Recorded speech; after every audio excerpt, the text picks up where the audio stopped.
اور کتنے ہی نبی ایسے گزرے جن کے ساتھ مل کر بہت سے اللہ والوں نے جنگ کی، تو اللہ کی راہ میں انہیں جو کچھ بھی پیش آیا اس پر نہ تو انہوں نے ہمت ہاری، نہ وہ کمزور پڑے، اور نہ ہی وہ دبے، اور اللہ صبر کرنے والوں سے محبت رکھتا ہے۔ اور ان کی کوئی بات سوائے اس کے کچھ نہ تھی کہ انہوں نے گڑ گڑا کر کہا، ربنا اغفر لنا ذنوبنا واسرافنا فی امرنا وثبت اقدامنا وانصرنا علی القوم الکافرین، اے ہمارے رب ہمارے گناہوں کو اور ہماری کسی بھی معاملے میں کی گئی ہماری زیادتیوں کو بخش دے، اور ہمارے قدموں کو جما دے، اور کافر قوم کے مقابلے میں ہماری مدد فرما۔ تو اللہ نے ان کو دنیا میں اچھا بدلہ عطا کیا، اور آخرت کا بدلہ تو کیا ہی اچھا ہے، اور اللہ احسان کرنے والوں سے محبت رکھتا ہے۔ محسن کون ہوتا ہے؟ جو دوسرے کے مقابلے میں زیادہ بہتر رویہ اختیار کرے۔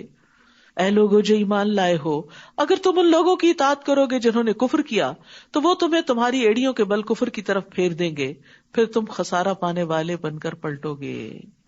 بلکہ اللہ ہی تمہارا مولا ہے اور وہ مدد کرنے والوں میں سب سے بہتر ہے۔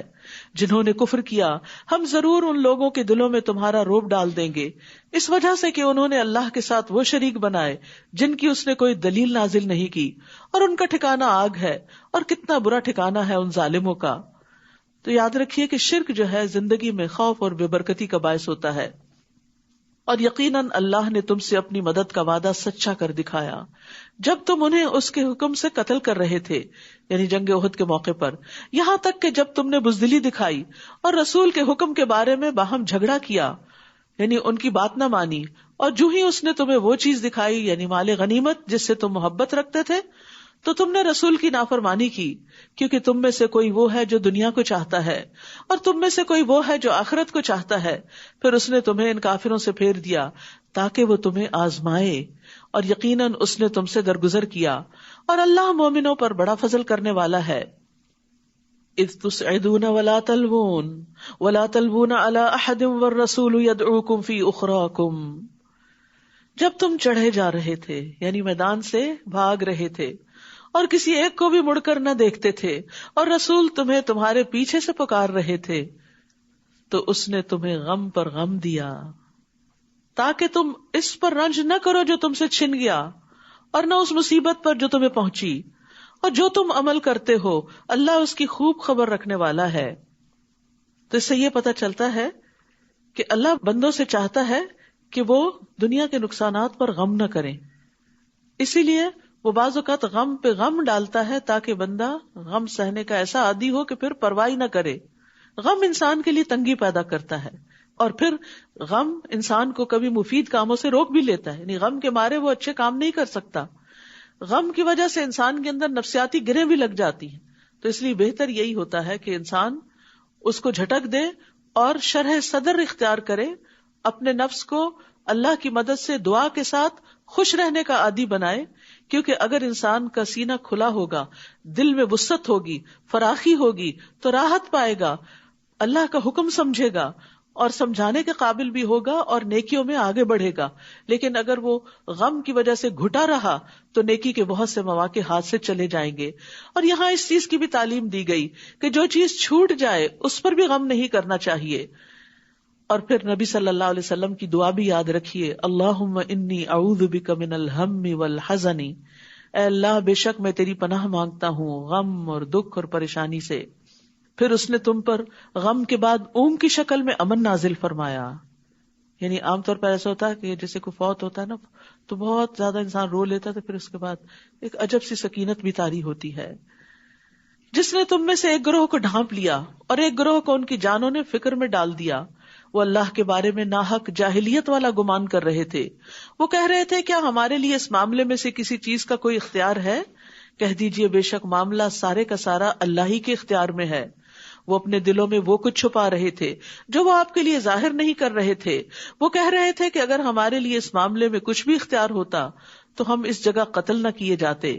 کہہ دیجئے اگر تم اپنے گھروں میں بھی ہوتے تو جن لوگوں کے حق میں قتل ہونا لکھ دیا گیا تھا وہ تو اپنی موت کے مقامات کی طرف نکل پڑتے، اور یہ اس لیے ہوا تاکہ جو کچھ تمہارے سینوں کے اندر ہے اللہ اسے آزما لے، اور تاکہ جو کچھ تمہارے دلوں میں ہے اسے خالص کر دے، یعنی کھوٹ کپٹ سب کچھ نکال دے، اور اللہ سینوں کے بھید خوب جاننے والا ہے۔ یعنی نیتوں کا کھوٹ ہو یا کام کرنے کے جذبے میں کوئی کمی ہو، تو یہ ساری چیزیں آزمائش کے وقت انسان کو ہلا دیتی ہیں، یا انسان آگے بڑھ جاتا ہے یا اور پھر پیچھے چلا جاتا ہے، اس سٹیج پر نہیں رہتا. یعنی تکلیف اور مصیبت اور آزمائش یا انسان کو ترقی دلاتی ہے یا پھر نیچے گرا دیتی ہے، پیچھے پھیر دیتی ہے. یقیناً وہ لوگ جو تم میں سے اس روز پیٹ پھیر گئے جب دو جماعتیں آمنے سامنے ہوئیں، دراصل شیطان نے انہی کی بعض کوتاہیوں کی وجہ سے انہیں پھسلا دیا تھا. یعنی نیکی کے کام کے لیے نکلے تھے، نبی صلی اللہ علیہ وسلم کے ساتھ نکلے تھے، لیکن ایک خوف زدہ خبر سن کے پیچھے ہٹنے لگے، اور پھر خاص طور پر جو منافقین پیچھے چلے گئے تھے، تو دراصل ان کے نفاق کی وجہ سے انہیں توفیق نہ ہوئی کہ وہ نبی صلی اللہ علیہ وسلم کے ساتھ جنگ میں حصہ لے سکیں. تو یاد رکھیے، اگر دلوں میں منافقت ہو تو انسان نیکی کے کاموں سے پیچھے رہ جاتا ہے، پھر اللہ تعالیٰ توفیق بھی چھین لیتا ہے. اور یقیناً اللہ نے ان سے درگزر کیا، بے شک اللہ بہت بخشنے والا ہے، بہت بردبار ہے. اے لوگوں جو ایمان لائے ہو، تم ان لوگوں کی طرح نہ ہو جاؤ جنہوں نے کفر کیا اور اپنے بھائیوں سے کہا جب وہ زمین میں سفر کے لیے یا جنگ کے لیے نکلے اور وہاں مر گئے کہ اگر وہ ہمارے پاس ہوتے تو وہ نہ مرتے اور نہ وہ قتل کیے جاتے. بعض اوقات ایسا ہوتا ہے نا، کوئی روڈ ایکسیڈنٹ میں فوت ہو جاتا ہے تو انسان بعد میں بہت حسرتیں اختیار کرتا ہے اور کہتا ہے کاش وہ نہ جاتا تو نہ مرتا. پر میں نہیں، وہ تو اپنے بستروں میں ہوتے تو وہاں بھی مر جاتے. یہ اس لیے کہ اللہ اس بات کو ان کے دلوں میں حسرت بنا دے، اور اللہ ہی زندگی دیتا ہے اور وہی موت دیتا ہے، اور جو کچھ تم کرتے ہو اللہ اسے خوب دیکھنے والا ہے. اور البتہ اگر تم اللہ کے راستے میں قتل کیے جاؤ یا مر جاؤ تو اللہ کی طرف سے بخشش اور رحمت اس سے کہیں بہتر ہے جو دنیا میں وہ جمع کر رہے ہیں. یعنی اگر اللہ کے راستے میں موت آ بھی گئی تو کیا ہوا، آگے بہترین منزلیں ہیں، دنیا سے بہتر ٹھکانے ہیں. اور البتہ اگر تم مر جاؤ یا قتل کیے جاؤ تو اللہ ہی کی طرف تم سب اکٹھے کیے جاؤ گے.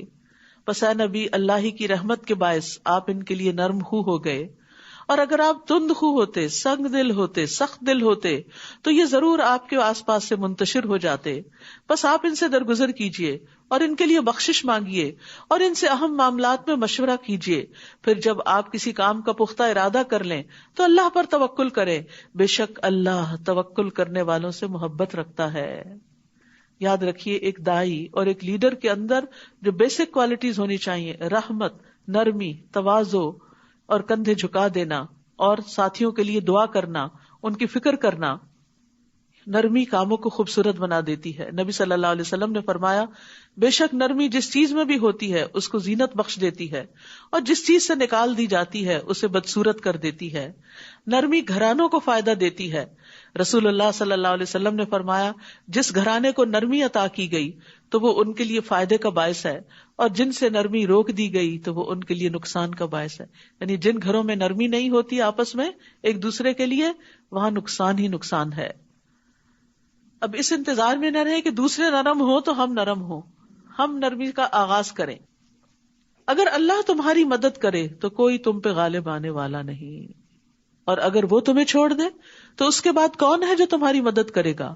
اور اللہ ہی پر مومنوں کو توکل کرنا چاہیے. دیکھیے بار بار ان آیات میں توکل کا درس ہے کہ اللہ پہ بھروسہ کرو، اللہ تمہارے کام سنوار دے گا. کسی نبی کے لیے ممکن نہیں کہ وہ خیانت کرے، یعنی مال غنیمت میں سے کچھ اپنے لیے نکال لے. اور جو کوئی خیانت کرے گا وہ قیامت کے دن اس چیز کو لے کر آئے گا جو اس نے خیانت کی ہوگی.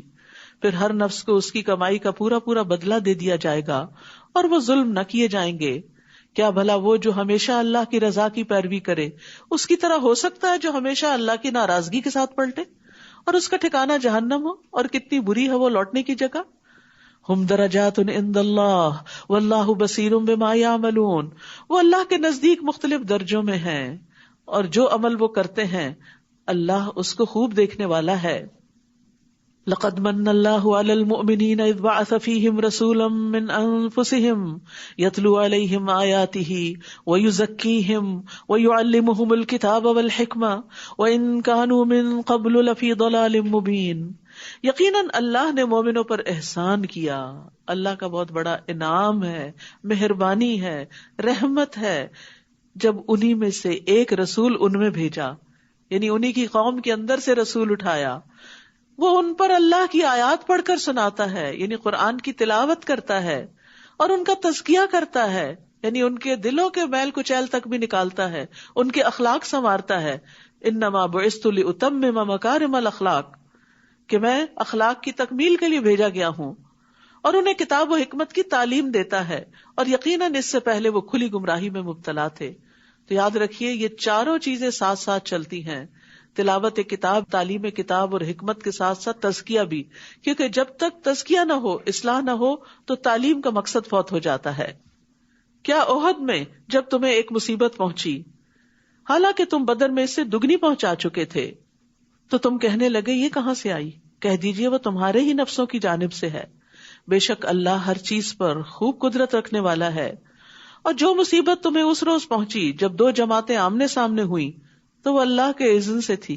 کیونکہ مسلمان حیران ہو گئے کہ اللہ کے رسول ہمارے ساتھ ہیں اور اب اللہ کی خاطر نکلے ہیں، تو یہ نقصان کیسے ہو گیا؟ کیونکہ بعض اوقات آپ کہتے ہیں نا میں تو دین کے کام کے لیے نکلی تھی، تو نقصان کیوں ہو گیا؟ تو یہ بھی اللہ کے اذن سے ہی ہوتا ہے.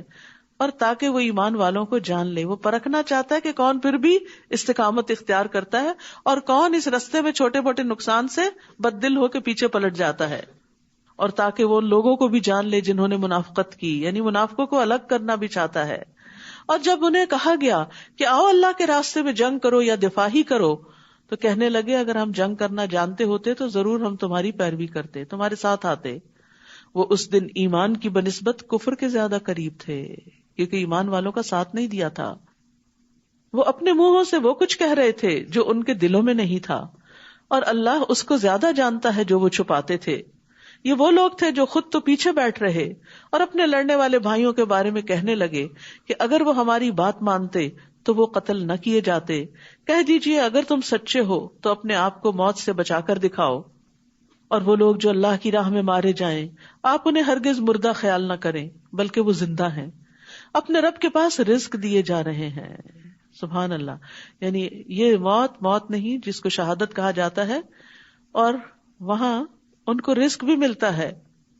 یعنی عام مومن جب فوت ہوتا ہے تو چاہے وہ آرام کی حالت میں ہو لیکن اس کو رزق نہیں ملتا، وہ رزق جنت میں جا کے ہی ملے گا. لیکن جو اللہ کے راستے میں مرتا ہے اس کو برزخ کی زندگی میں بھی رزق عطا ہوتا ہے. رسول اللہ صلی اللہ علیہ وسلم نے فرمایا شہید قتل کی صرف اتنی تکلیف محسوس کرتا ہے جتنی تم میں سے کسی کو چیونٹی کے کاٹنے سے ہوتی ہے، بس.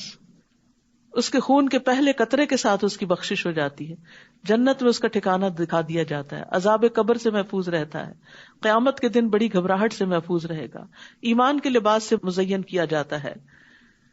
حضرت عمر رضی اللہ عنہ دعا کیا کرتے تھے اللہم ارزقنی شہادتا فی سبیلک واجعل موتی فی بلد رسولک صلی اللہ علیہ وسلم. اے اللہ مجھے اپنے راستے میں شہادت عطا کر اور میری موت اپنے رسول صلی اللہ علیہ وسلم کے شہر میں مقدر کر دے، یعنی مدینہ میں موت دینا. اللہ نے انہیں اپنے فضل سے جو کچھ عطا کیا اس پر وہ خوش ہیں، اور جو ان کے پیچھے ایمان والے ابھی تک شہید ہو کر ان سے نہیں ملے ان کے بارے میں بھی وہ خوشیاں منا رہے ہیں. کس بات کی؟ کہ وہ بھی ہمارے نقش قدم پر ہیں، کہ ان پر نہ کوئی خوف ہوگا اور نہ وہ غمگین ہوں گے.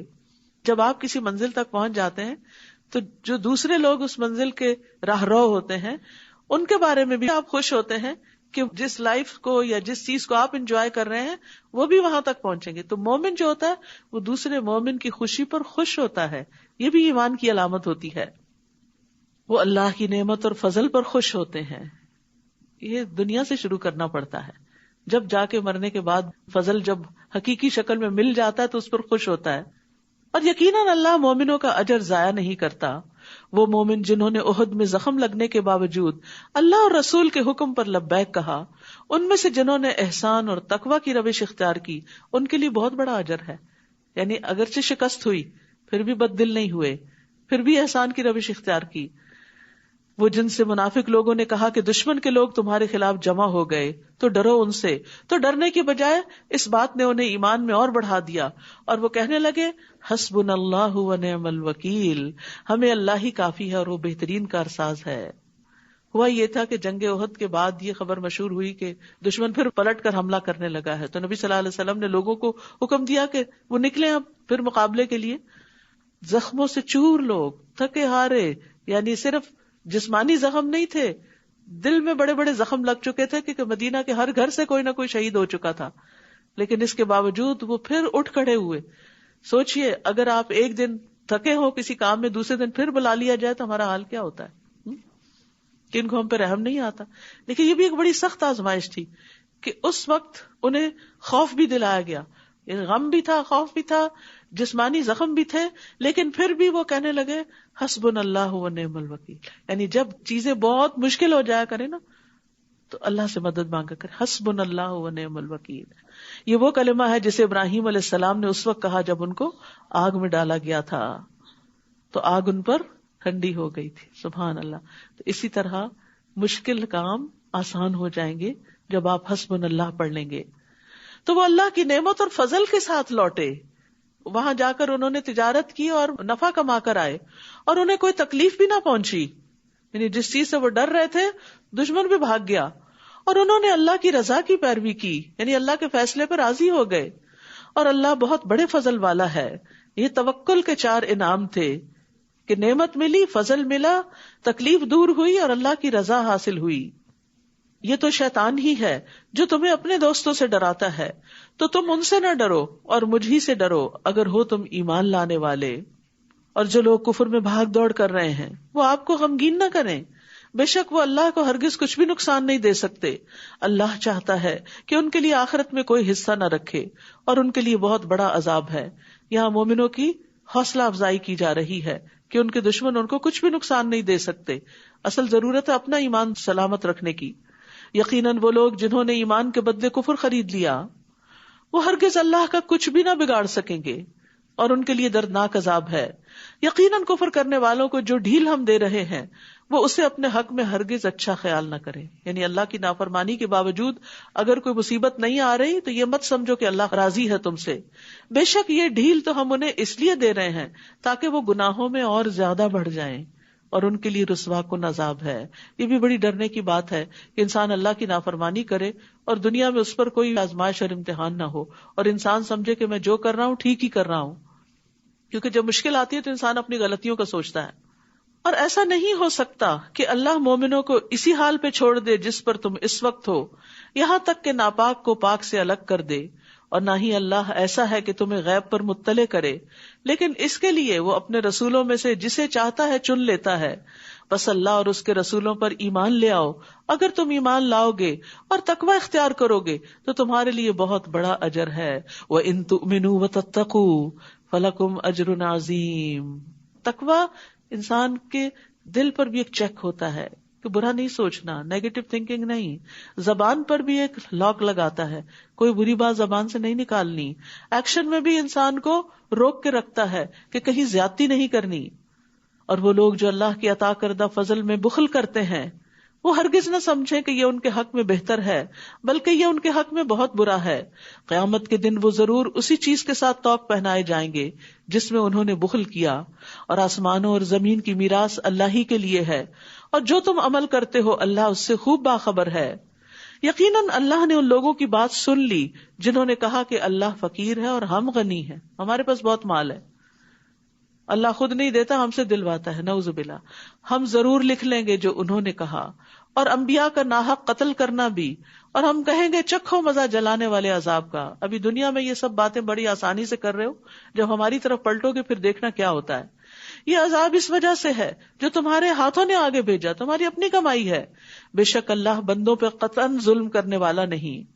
وہ لوگ جنہوں نے کہا کہ اللہ نے ہم سے عہد لے رکھا ہے کہ ہم کسی رسول پر ایمان نہ لائیں یہاں تک کہ وہ ہمارے پاس ایسی قربانی لے آئے جسے آگ کھا لے, کہہ دیجئے تمہارے پاس مجھ سے پہلے کئی رسول واضح نشانیاں لا چکے, اور وہ نشانی بھی لائے جو تم کہہ رہے ہو. پھر اگر تم اپنی بات میں سچے ہو تو تم نے انہیں قتل کیوں کر ڈالا؟ اب بھی اگر وہ آپ کو جھٹلائیں تو یقیناً آپ سے پہلے کئی رسول جھٹلائے گئے جو واضح دلائل اور صحیفے اور روشن کتاب لائے تھے. کل نفس ذائقۃ الموت, ہر نفس موت کا ذائقہ چکھنے والا ہے. ایک نہ ایک دن موت ہر ایک پہ آنے والی ہے, اور بے شک تم قیامت کے دن اپنے اعمال کے اجر پورے پورے دیے جاؤ گے. لہذا یہ وقت ہے کچھ کرنے کا. تو جو کوئی آگ سے دور کیا گیا اور جنت میں داخل کر دیا گیا تو یقیناً وہ کامیاب ہوا. تو اصل کامیابی کیا ہے؟ فمن زحزح عن النار وادخل الجنہ, آگ سے بچنا اور جنت میں داخل ہو جانا. وما الحیات الدنیا الا متاع الغرور, اور دنیا کی زندگی تو محض دھوکے کا سامان ہے. جس کے پیچھے تم بھاگ رہے ہو یہ کام آنے والی نہیں. خوشبخت وہ ہے جس کی موت اس کی رب کی رضا میں آئے، اور دھوکے میں وہ ہے جو دنیا کے سامان پر اور دنیا کی دولت پر انحصار کر کے بیٹھا ہو، جو دنیا کے ذریعے دھوکے میں ڈالا گیا ہو.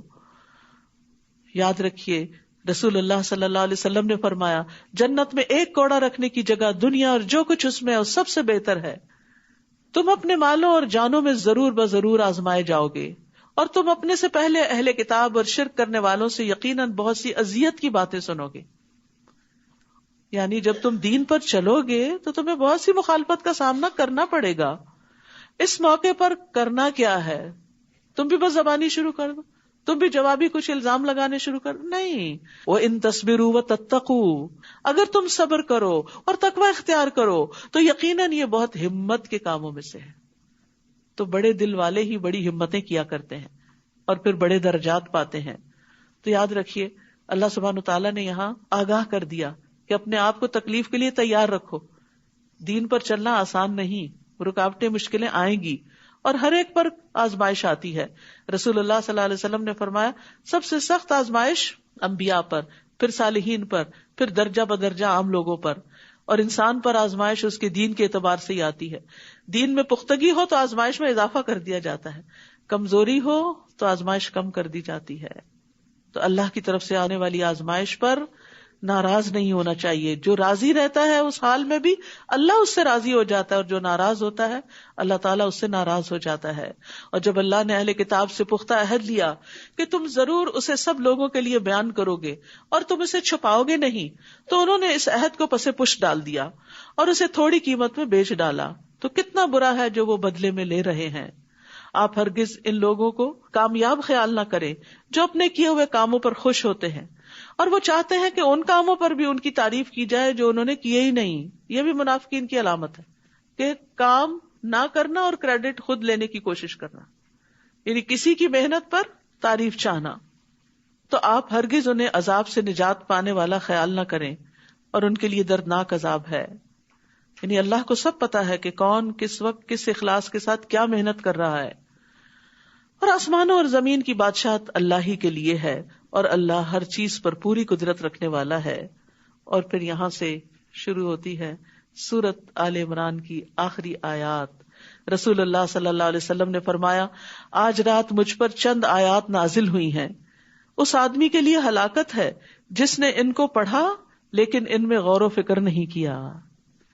نبی صلی اللہ علیہ وسلم تہجد کے وقت وضو کرنے سے پہلے ان آیات کو پڑھا کرتے تھے. کیا ہے یہ آیات؟ ان فی خلق السماوات والارض واختلاف اللیل والنہار لآیات لأولی الالباب، بے شک آسمانوں اور زمین کی تخلیق میں اور دن اور رات کی آمد و رفت میں عقل والوں کے لیے بہت سی نشانیاں ہیں، تاکہ وہ اس میں غور و فکر کریں اور ان نشانیوں کو پائیں اور ان کے ذریعے اللہ تک پہنچیں. کون ہے یہ عقل مند؟ الذین یذکرون اللہ قیاما وقعودا وعلی جنوبہم، جو کھڑے اور بیٹھے اور اپنے پہلوؤں پر لیٹے اللہ کو یاد کرتے ہیں، اور وہ آسمانوں اور زمین کی تخلیق میں غور و فکر کرتے ہیں.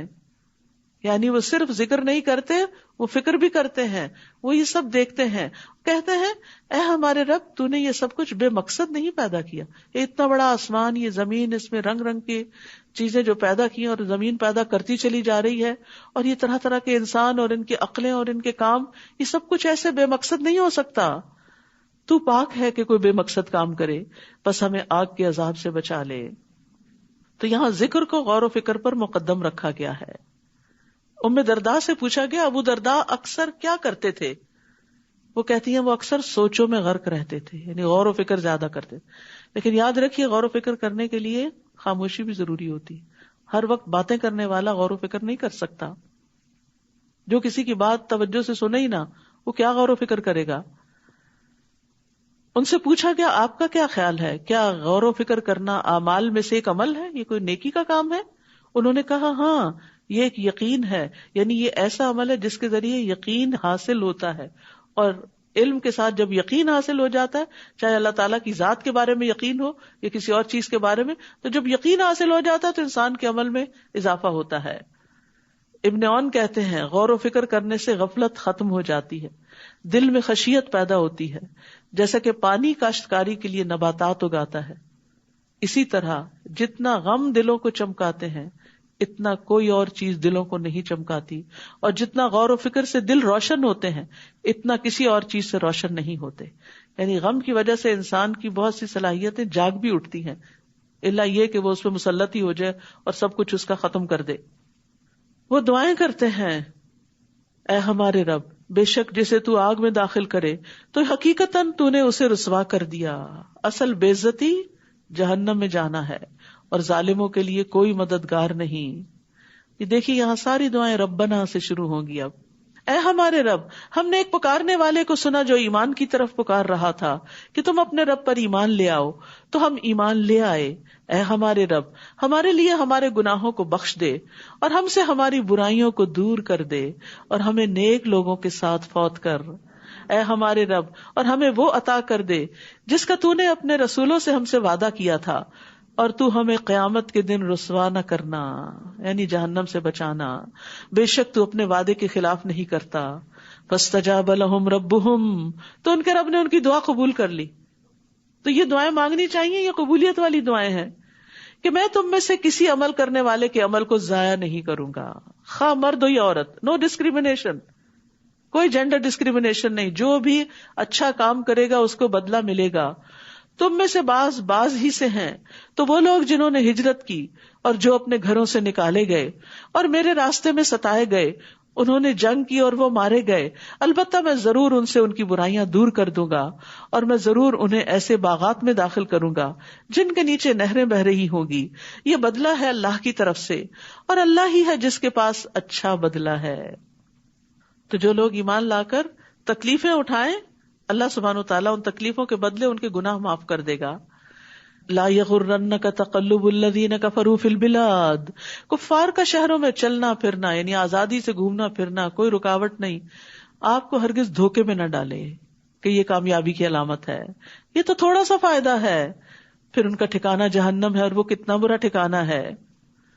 لیکن وہ لوگ جنہوں نے اپنے رب کا تقوی اختیار کیا، ان کے لیے ایسے باغات ہیں جن کے نیچے نہریں بہتی ہیں، وہ ان میں ہمیشہ رہنے والے ہیں. یہ اللہ کی طرف سے مہمانی ہے، اور جو اللہ کے پاس ہے وہ نیک لوگوں کے لیے زیادہ بہتر ہے. یہ آپ سوچ رہے ہوں گے کہ باقی لوگ تو دنیا کے فائدے اٹھائیں اور مومن سے سارے وعدے آخرت کے ہی بس ہوتے ہیں، کیوں نہیں دنیا کے وعدے ہم سے کیے جا رہے؟ ہمارے لیے بھی ہیں دنیا کے وعدے، لیکن زیادہ وعدے آخرت کے. کیوں؟ اس کے پیچھے حکمت کیا؟ حکمت یہ ہے کہ دنیا تو ختم ہو جانے والی ہے، اس میں جو کچھ بھی مل جائے وہ عارضی یا معمولی یا مچھر کے پر برابر بھی نہیں، اور جو وہاں کا وہ ہمیشہ کا. تو عقل مند وہ ہے جو حقیقی چیز کے مقابلے میں بڑی چیز کو پریفر کرے، خواہ وہ بعد میں آئے. مثلا آپ کی پسند کا ڈرنک دوسرے راؤنڈ میں آنے والا ہے، تو آپ پہلے راؤنڈ میں آنے والے ڈرنک کو کیا کرتے ہیں؟ چھوڑ دیتے ہیں کہ میں زیادہ اچھا والا لوں گا. تو اگر دنیا میں کچھ نہیں بھی ملتا تو کوئی بات نہیں، اللہ کا وعدہ جھوٹا نہیں، اللہ کے سارے وعدے سچے ہیں. اللہ پر ایمان، اعتماد اور یقین یہی تو ہے کہ اس کے وعدوں کو سچا مانتے ہوئے جو کرنے کے کام ہے وہ کرتے چلے جائیں. اسی کا تو اجر ہے کہ اعتماد ہے، بھروسہ ہے ہمیں اللہ پر کہ وہ سچ کہہ رہا ہے، وہ ضرور اپنے وعدے پورے کرے گا. اور بے شک اہل کتاب میں سے کچھ ایسے بھی ہیں جو اللہ پر ایمان رکھتے ہیں اور اس پر جو آپ کی طرف نازل کیا گیا اور اس پر بھی جو ان کی طرف نازل کیا گیا، اللہ کے لیے جھکنے والے ہیں. اللہ کی آیات کو تھوڑی قیمت کے عوض نہیں بیچتے، یعنی دین کو دنیا کی خاطر نہیں بیچتے.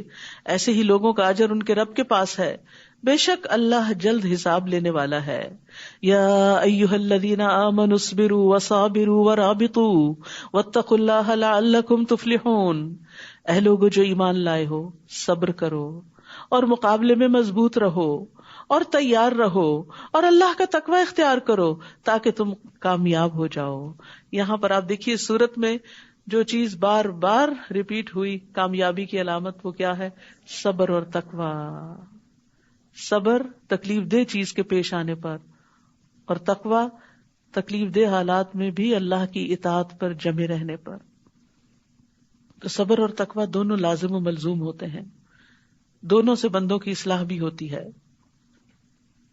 تو کچھ لوگ ہوتے ہیں جو صبر کرتے ہیں تقویٰ نہیں اختیار کرتے، کچھ ہوتے ہیں جو تقویٰ اختیار کرتے ہیں صبر نہیں اختیار کرتے، کچھ ہوتے ہیں جو دونوں اختیار کرتے ہیں اور کچھ ہوتے ہیں جو دونوں ہی نہیں کرتے. تو اللہ سبحانہ وتعالی ہمیں ان لوگوں میں شامل کرے جو صبر بھی کرے اور تقویٰ بھی. سورۃ النساء. بسم اللہ الرحمن الرحیم. یا ایھا الناس اتقوا ربکم الذی خلقکم من نفس واحدۃ وخلق منها زوجها وبث منهما رجالا كثيرا ونساء واتقوا الله الذي تساءلون به والارحام ان اللہ کان علیکم رقیبا. سورۃ النساء عورتوں سے متعلق سورت ہے. قرآن مجید میں کوئی سورت الرجال نہیں، مردوں کے نام کی کوئی سورت نہیں. جہاں تک مومنون وغیرہ کا تعلق ہے تو اس میں مرد عورتیں سبھی شامل ہیں. اے لوگو ڈرو اپنے رب سے جس نے تمہیں ایک جان سے پیدا کیا یعنی آدم علیہ السلام سے، اور اسی سے اس کا جوڑا بنایا یعنی حوا کو انہی سے پیدا کیا، اور ان دونوں سے بہت سے مرد اور عورتیں دنیا میں پھیلا دیے. آبادی بڑھتی چلی جا رہی ہے پلانٹ، اور یہ سب آدم کی اولاد ہیں. اور اللہ سے ڈرو جس کے واسطے سے تم ایک دوسرے سے سوال کرتے ہو، اپنے حقوق مانگتے ہو، اور رشتوں کو کاٹنے سے بھی ڈرو، بے شک اللہ تم پر نگران ہے. تو یاد رکھیے اپنے اوپر رب کا تقوی لازم کر لینا چاہیے. تقوی ہر کام کی بنیاد ہے. آپ صلی اللہ علیہ وسلم نے ابو سعید خدری سے کہا تھا میں تجھے اللہ سے تقوی کی وصیت کرتا ہوں کیونکہ وہ ہر نیکی کی جڑ ہے. تقوی ہوگا تو عورتوں کے حقوق بھی ملیں گے، تقوی ہوگا تو یتیموں کے حقوق بھی ملیں گے، کمزوروں کے حقوق بھی ملیں گے، تمام انسانوں کے ساتھ خیر خواہی کی جائے گی. وَآتُوا الْيَتَامَىٰ أَمْوَالَهُمْ اور یتیموں کے مال ان کے حوالے کر دو یعنی جب وہ بالغ ہو جائیں. اور تم اپنے ناپاک مال کو ان کے عمدہ مال سے تبدیل نہ کرو یعنی اپنا گھٹیا مال ان کے اچھے مال سے مت بدل لو. یعنی ان کو وراثت میں جو کچھ ملا ہے اگر تم اس کے ذمہ دار ہو یعنی اس کی حفاظت کر رہے ہو تو یہ نہیں کہ اپنی خراب چیزیں ان کے مال میں رکھ دو اور ان کی اچھی چیزیں اپنے مال میں بدلے میں رکھ لو. اور نہ ان کے مال کو اپنے مال کے ساتھ ملا کے کھا جاؤ کہ پتہ ہی نہ چلے کسی کو. یقیناً یہ بہت بڑا گناہ ہے. اور اس سے کون بچے گا کہ یتیم کا مال نہ کھائے اور اس کی حفاظت کرے جب تک بڑا ہو جائے پھر اس کے حوالے کرے؟ وہی جس کے اندر تقویٰ ہے، جو اللہ سے ڈرتا ہے. رسول اللہ صلی اللہ علیہ وسلم نے فرمایا اپنے یا کسی دوسرے کے یتیم بچے کی پرورش کرنے والا میں اور جنت میں وہ اس طرح ہوں گے بشرطے کہ وہ اللہ سے ڈرتا ہو. تو امام مالک نے شہادت والی اور درمیانی انگلی سے اشارہ کر کے بتایا کہ ساتھ ساتھ ہوں گے. تو اب وہ عورتیں جو یتیم بچے پالتی ہیں وہ بھی اس حکم میں شامل ہیں. اور اگر تمہیں خوف ہو کہ تم یتیم لڑکیوں سے انصاف نہ کر سکو گے تو دوسری عورتوں میں سے جو تمہیں پسند آئیں 2 اور 3 اور 4 سے نکاح کر لو. پھر اگر تمہیں ڈر ہو کہ تم ان کے درمیان عدل نہ کر سکو گے تو ایک ہی سے نکاح کافی ہے. یعنی ایک رخصت دی گئی بوقت ضرورت لیکن عدل کی شرط کے ساتھ، اور واضح بتا دیا گیا کہ اگر عدل نہیں کر سکتے تو پھر ایک ہی، یا تمہارے دائیں ہاتھ جن عورتوں کے مالک ہوئے یہ زیادہ قریب ہے کہ تم ایک طرف مائل نہ ہو جاؤ. اور عورتوں سے نکاح کرتے وقت ان کے مہر خوش دلی سے ادا کیا کرو. اور پھر اگر وہ اپنی طرف سے کوئی چیز تمہارے لیے مہر میں سے چھوڑ دیں، ایز اے گفٹ تمہیں واپس کر دیں، تو اسے خوش مزہ اور خوشگوار سمجھ کر کھاؤ پیو. یعنی بیوی کا گفٹ جو ہے اسے خوشی سے قبول کرو، حقیر نہ سمجھو. اور تم نادان یعنی یتیم بچوں کو اپنے مال مت دو. جب بچے چھوٹے ہونے اپنی منی مینجمنٹ نہ آتی ہو تو ان کے حوالے مت کرو. جنہیں اللہ نے تمہارے لیے قیام زندگی کا ذریعہ بنایا ہے، یعنی مال جو ہے وہ زندگی کو قائم رکھنے کا ذریعہ ہے، ضروریات پوری کرنے کا. اور انہیں تم اس میں سے کھلاؤ اور پہناؤ اور ان سے اچھی بات کہتے رہے. جب وہ مطالبہ کریں، جب وہ غصے کا اظہار کریں، دے دیں ہمارے مال، ہم بس خود ہی اس کو دیکھ لیں گے، تو ان کو پیار سے سمجھاتے رہو، ان کی ضروریات اس میں سے پوری کرتے رہو، لیکن اس وقت ان کے حوالے کرو جب وہ سمجھدار ہو چکے ہوں. ایک حدیث کے مطابق ناسمجھ کو مال دینے والے کی دعا قبول نہیں ہوتی.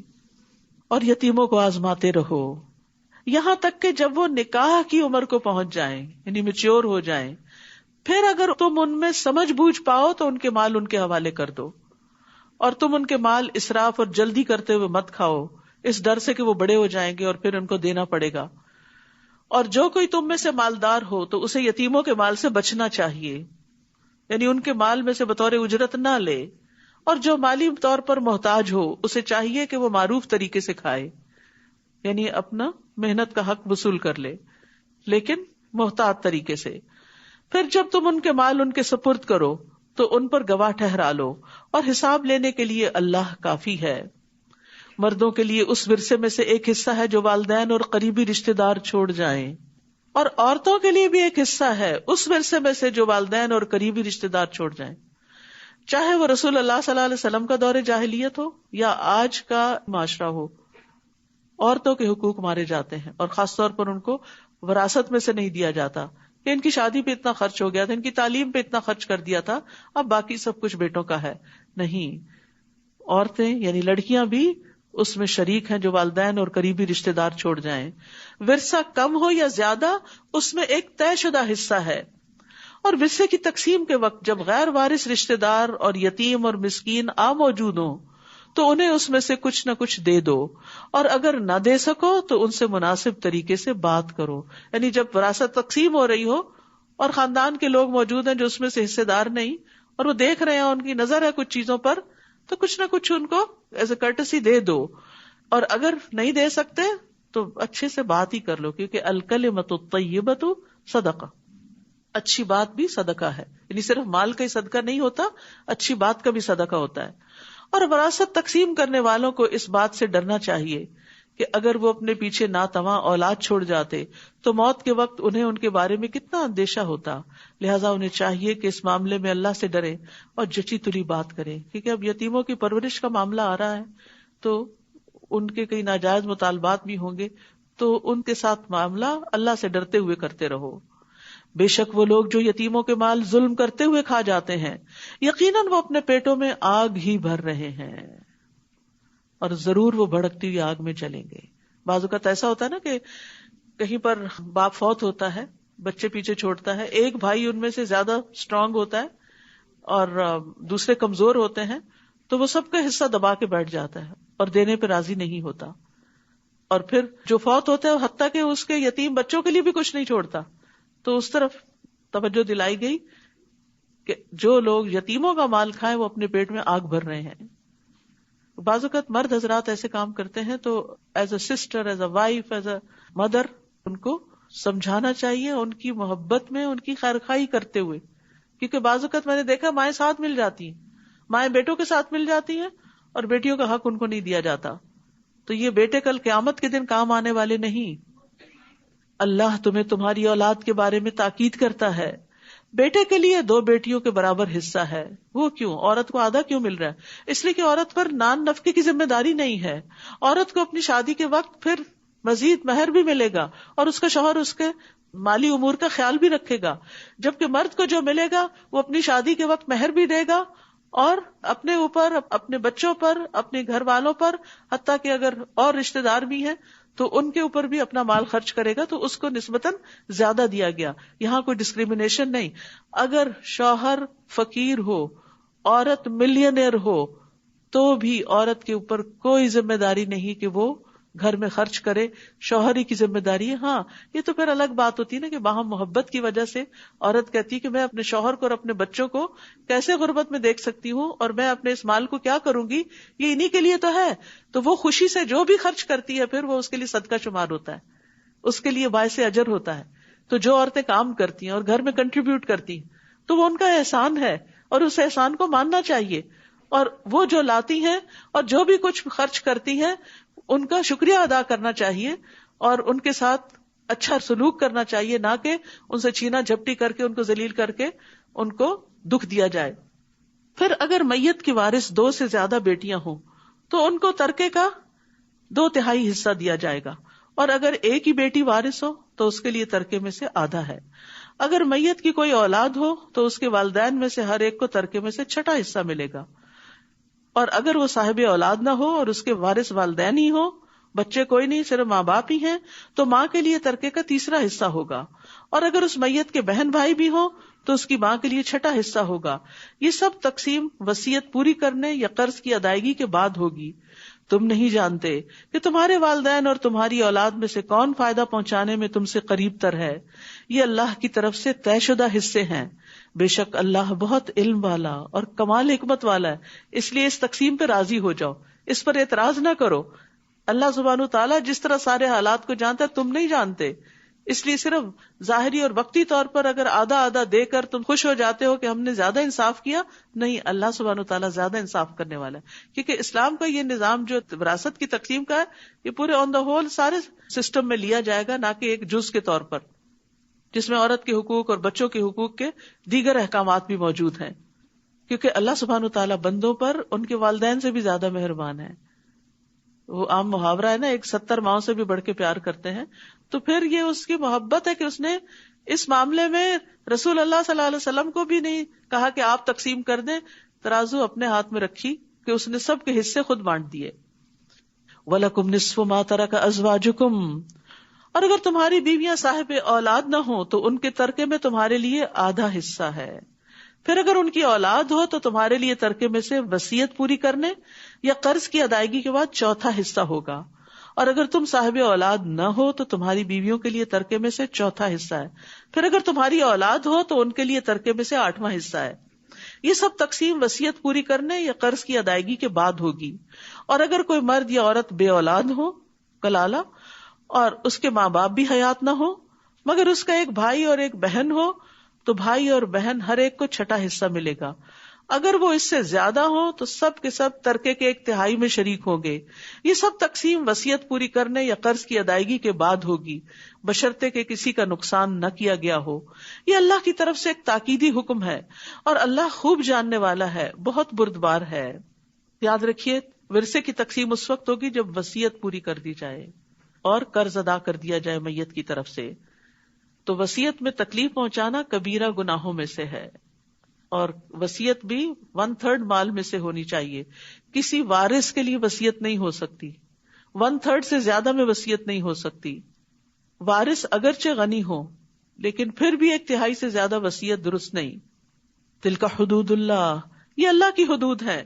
اور جو کوئی اللہ اور اس کے رسول کی اطاعت کرے گا وہ اسے ایسے باغات میں داخل کرے گا جن کے نیچے سے نہریں بہ رہی ہیں، وہ ان میں ہمیشہ رہنے والے ہیں. اور یہ بہت بڑی کامیابی ہے. یہ ہے اصل کامیابی، کہ ہمیشہ کی کامیابی. عارضی کامیابی سے انسان خوش ہوتا ہے، لیکن عارضی ہی ہوتی ہے. اور جو کوئی اللہ اور اس کے رسول کی نافرمانی کرے گا اور اس کی حدود سے تجاوز کرے گا، یعنی جو کام انہوں نے نہیں کیا وہ ان سے آگے بڑھ کے خود ایجاد کر لے دین میں، وہ اسے آگ میں داخل کرے گا جس میں وہ ہمیشہ رہنے والا ہے، اور اس کے لیے ذلیل کرنے والا عذاب ہے. اور تمہاری عورتوں میں سے جو بے حیائی کا ارتکاب کرے، یعنی زنا کا، تو ان کے اس جرم پر اپنے مردوں میں سے 4 گواہ طلب کرو. یعنی ایسے نہیں کہ کوئی بھی الزام لگا دے تو پکڑ لو، پھر اگر وہ گواہی دے دیں تو سزا کے طور پر ان عورتوں کو گھروں میں روک رکھو، کیونکہ یہ خرابی باہر جانے سے ہوئی تو پھر باہر نہ جانے دو، یہاں تک کہ موت انہیں آ لے یا اللہ ان کے لیے کوئی اور راستہ بنا دے. یہاں پر زنا کے لیے لفظ فاحشہ استعمال ہوا کیونکہ اس کی برائی کھلی برائی ہے. اور تم میں سے جو 2 مرد اس برائی کا ارتکاب کرے تو ان دونوں کو ایذا دو. پھر اگر وہ دونوں توبہ کر لیں اور اصلاح کر لیں تو ان سے اعراض برتو، بے شک اللہ بہت توبہ قبول کرنے والا، نہایت رحم کرنے والا ہے. کیونکہ مردوں کو تو گھر میں رکھنے کا فائدہ نہیں، کیونکہ ان کا تو دائرہ کار ہی باہر ہے. انما التوبۃ علی اللہ للذین یعملون السوء بجہالہ، بے شک اللہ کے ذمے ان لوگوں کی توبہ قبول کرنا ہے جو جہالت سے برائی کا ارتکاب کرتے ہیں پھر جلد ہی توبہ کر لیتے ہیں. تو یہی وہ لوگ ہیں جن پر اللہ مہربان ہوتا ہے، اور اللہ بہت علم والا، بہت حکمت والا ہے. تو جہالت کیا ہوتی ہے؟ کہ انسان انجام سے غافل ہو کے، بے خبر ہو کے غلط کام کرے، اللہ کی ناراضگی کا کام کرے، اسے یہ پتہ ہی نہ ہو کہ اس غلط کام پر عذاب بھی لازم ہوتا ہے. پھر یہ کہ انسان اس بات سے غافل ہو جائے کہ اللہ دیکھ رہا ہے، اس کی نگرانی کر رہا ہے، یا اس بات سے غافل ہو جائے یا بھول جائے کہ اس غلط کام کے نتیجے میں اس کا ایمان کم ہو جائے گا یا بالکل ہی ختم ہو جائے گا. جیسے زنا کرتا ہے جب انسان تو اس کا ایمان اس کے اندر سے نکل جاتا ہے. اور ان لوگوں کے لیے توبہ قبول نہیں ہوتی جو برے عمل کرتے رہتے ہیں یہاں تک کہ جب ان میں سے کسی ایک کو موت آتی ہے وہ اس وقت کہتا ہے بے شک میں اب توبہ کرتا ہوں. اور نہ ہی توبہ ان لوگوں کے لیے ہے جو کفر کی حالت میں مر جاتے ہیں. یہی لوگ ہیں جن کے لیے ہم نے دردناک عذاب تیار کر رکھا ہے. تو یاد رکھیے، جو توبہ نہیں کرتا وہ معاف نہیں کیا جاتا. اور موت کے وقت جب نزع کی کیفیت طاری ہو جائے، موت کے فرشتے نظر آنے لگے، سانس گلے میں اٹک جائے، اس وقت بھی توبہ قبول نہیں ہوتی. ہاں اس سے پہلے پہلے بیماری میں کوئی توبہ کرے تو توبہ ہو جائے گی. پھر سورج کے مغرب سے طلوع ہونے کے بعد توبہ قبول نہیں ہوگی. پھر فرمایا یا ایھا الذین آمنو، اے لوگو جو ایمان لائے ہو، تمہارے لیے حلال نہیں کہ تم زبردستی بیوہ عورتوں کے وارث بن بیٹھو. دور جاہلیت میں یہ تھا کہ جب شوہر فوت ہوتا تو عورت کو اسی گھر میں رہنا ہوتا ہمیشہ کے لیے، اس کو چھوڑتے نہیں تھے. کبھی اس کے بیٹے اس سے شادی کر لیتے، کبھی اور اپنی مرضی سے، لیکن اس کو جانے نہیں دیتے تھے. تو اس سے منع کیا گیا. اور نہ ہی یہ حلال ہے کہ ناپسند ہونے کے باوجود انہیں اس لیے روک رکھو کہ تم نے انہیں جو مہر دیا ہے اس کا کچھ حصہ واپس لے لو، کہ وہ کھلا لے اور تمہیں مہر نہ دینا پڑے، سوائے اس کے کہ وہ کھلی بے حیائی کا ارتکاب کرے اور ان کے ساتھ بھلے طریقے سے گزر بسر کرو. پھر اگر تم انہیں ناپسند کرو تو ہو سکتا ہے کہ ایک چیز تمہیں ناپسند ہو اور اللہ اسی میں بہت سی بھلائی ڈال دے. تو یہاں پر عورتوں کو اچھے طریقے سے رکھنے کا حکم دیا گیا ہے. وَعَاشِرُوهُنَّ بِالْمَعْرُوفِ. اور اگر تمہیں بیوی کی کوئی عادت پسند نہیں بھی تو ہو سکتا ہے کہ ایک چیز تم ناپسند کرو اور اللہ سبحانہ وتعالیٰ اسی میں سے خیر نکال دے. یعنی یہ خاص کانٹیکس میں یہ آیت نازل ہوئی ہے، لیکن زندگی میں بہت سی چیزیں ہوتی ہیں. کبھی کوئی بات پسند نہیں آتی، کبھی کوئی فیصلہ پسند نہیں آتا، کبھی کوئی سفر پسند نہیں آتا، کبھی کوئی شادی کے بعد ہسبینڈ یا وائف میں سے دونوں ایک دوسرے کے لیے بوجھل ہو جاتے ہیں، کبھی سسرال والے پسند نہیں آتے، کبھی کوئی خریدی ہوئی چیز، کوئی پراپرٹی پسند نہیں آتی. کتنی ہی چیزیں ہیں جو انسان کو ناپسند ہو سکتی. تو ایسا نہیں کہ انسان اس ناپسند کو اپنے اوپر مسلط کر لے، اس کو ٹھیک کرنے کی کوشش کرے، اس میں تبدیلی کی کوشش کرے. لیکن کچھ چیزیں تبدیل ہو کے نہیں دیتی. آپ نے گھر خرید لیا، اب اس میں کچھ بنیادی نقص ہیں، اب آپ اوپر اوپر سے ٹھیک کرتے رہتے ہیں لیکن ہر دوسرے دن اسی مشکل میں پڑے رہتے ہیں، الا یہ کہ آپ بہت بڑا خرچہ کریں اور ریکنسٹرکٹ کریں اس کو. تو اسی طرح کئی چیزیں ایسی ہوتی ہیں کہ جس میں انسان کو اس کی اصلاح کے لیے بہت بڑی ایفرٹ چاہیے ہوتی ہے، لیکن وہ نہیں کر پاتا. تو پھر اس پہ صبر کر جائے اور اس کی خیر دیکھے. کیونکہ بعض لوگ آپ کی زندگی میں بڑے ڈیفیکلٹ ہوتے ہیں، تو یہ ڈیفیکلٹ لوگ بھی دراصل آپ کو اپنی اوقات یاد دلاتے ہیں. وہ بھی آپ کو یہ بتاتے ہیں کہ آپ کون ہیں اور کتنے پانی میں ہیں.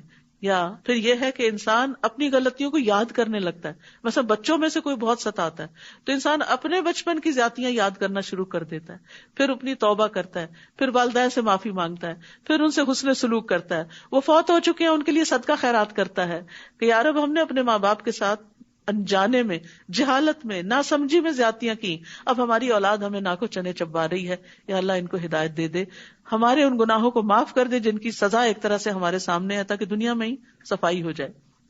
تو بہرحال یہاں جس خاص کانٹیکس میں آیت ہے وہ شوہروں کو حکم ہے کہ وہ بیویوں کو اچھے طریقے سے رکھیں، ان کا حق مہر دیں، ان کا نان نفقہ دیں، ان کے سامنے بغیر کسی غلطی کے خواہ مخواہ منہ بسور کے نہ رکھیں، باتوں میں اپنائیت اختیار کریں، سختی نہ کریں، تند خو نہ ہوں، اور اپنی بیوی کے علاوہ کسی اور عورت کی طرف رجحان نہ کریں. یعنی اپنی بیوی کو چیٹ نہ کریں، کیونکہ عورت کے لیے سب سے زیادہ تکلیف دہ یہ بات ہو جاتی ہے، اس کو اپنا زیور، کپڑا، کھانا، گھر، اولاد، ہر چیز بھول جاتی ہے جب اس کا شوہر اس کو چھوڑ کر کسی اور کی طرف متوجہ ہو جاتا ہے، کوئی اور زیادہ اس کی زندگی میں امپورٹنٹ ہو جاتا ہے. تو اس لیے اچھے سلوک میں یہ بھی ہے کہ وہ اپنی بیوی کے ساتھ فیتھ فل رہے، خود کھائے تو اسے بھی کھلائے، خود پہنے تو اسے بھی پہنائے، چہرے پہ نہ مارے، گالی نہ دے، کبھی الگ کرنے کی ضرورت ہو تو اپنے گھر سے نہ نکالے. رسول اللہ صلی اللہ علیہ وسلم نے فرمایا، ایمان کے لحاظ سے کامل مومن وہ ہے جو اخلاق میں سب سے اچھا ہے، اور تم میں سے بہتر وہ شخص ہے جو اپنی بیویوں کے لیے اخلاقی لحاظ سے بہتر ہے. اور اگر تم ایک بیوی کو بدل کر اس کی جگہ دوسری بیوی لانے کا ارادہ کر لو، بعض اوقات نہیں بنتی تو تبدیلی کی ضرورت پیش آ جاتی، تو ہمارا دین فلیکسیبل ہے کہ جینوئن ریزنز میں روک کے ہی مت رکھو اور زیادتیاں مت کرتے رکھو، پھر اس کو فارغ کرو تو پھر دوسری دفعہ گھر بسا لو. اور تم نے ان میں سے ایک کو ڈھیروں مال دے رکھا ہے، یعنی جس کو رخصت کر رہے ہیں اس کو لاکھوں دیے ہوئے ہیں، تو اس میں سے کچھ بھی واپس نہ لو. ہیروں کی انگوٹھیاں واپس نہیں لینی، اب وہ اسی کے ساتھ جائیں گی. کیا تم بہتان لگا کر اور کھلے گناہ سے دیا ہوا مال واپس لوگے؟ یعنی اس پہ الزام لگا کے اس سے مال لوگے؟ اور تم اس مہر کو یا مال کو، یہ تحفے تحائف کو کیسے واپس لے سکتے ہو، حالانکہ تم میں سے بعض سے صحبت کر چکا، یعنی جسمانی تعلق قائم ہوا، انٹیمیسی ہوئی، محبت پیار ہوا، اور وہ عورتیں تم سے پختہ عہد لے چکی. اور تم ان عورتوں سے نکاح نہ کرو جن سے تمہارے باپ نکاح کر چکے ہوں. باپ کی بیوی سے نکاح حرام ہے سوائے اس کے جو پہلے گزر چکا دور جاہلیت میں. یہ ایک بے حیائی کا کام اور قابل نفرت عمل ہے اور بہت ہی برا راستہ ہے. اس دور کے معاشرے کی جو خرابیاں تھیں ان کی اصلاح کی جا رہی ہے اور مزید بھی محرمات کا ذکر کیا جا رہا ہے. حرمت علیکم امہاتکم، اور کون سی عورتیں ہیں جن سے نکاح حرام ہے؟ تم پر حرام کر دی گئیں تمہاری مائیں، تمہاری بیٹیاں، تمہاری بہنیں، تمہاری پھپھیاں، تمہاری خالائیں، تمہارے بھائیوں کی بیٹیاں، تمہارے بہنوں کی بیٹیاں، تمہاری وہ مائیں جنہوں نے تمہیں دودھ پلایا ہو، تمہاری رضائی بہنیں، تمہاری بیویوں کی مائیں، تمہاری وہ بیٹیاں جو تمہارے زیر پرورش ہیں، تمہاری ان بیویوں میں سے جن سے تم دخول کر چکے ہو. پھر اگر تم نے ان سے دخول نہیں کیا تو تم پر کوئی گناہ نہیں کہ تم ان کی بیٹیوں سے نکاح کر لو. اور تمہارے ان بیٹوں کی بیویاں جو تمہارے اپنے پشتوں میں سے سگے بیٹے کی بیوی یعنی بہو، اور یہ بھی تم پر حرام ہے کہ تم دو بہنوں کو ایک نکاح میں جمع کرو سوائے اس کے جو پہلے ہو چکا سو ہو چکا. بے شک اللہ بہت بخشنے والا نہایت رحم کرنے والا ہے. وآخر دعوانا ان الحمد للہ رب العالمین. سبحانک اللہم وبحمدک اشہد ان لا الہ الا انت استغفرک واتوب الیک. السلام علیکم ورحمۃ اللہ وبرکاتہ.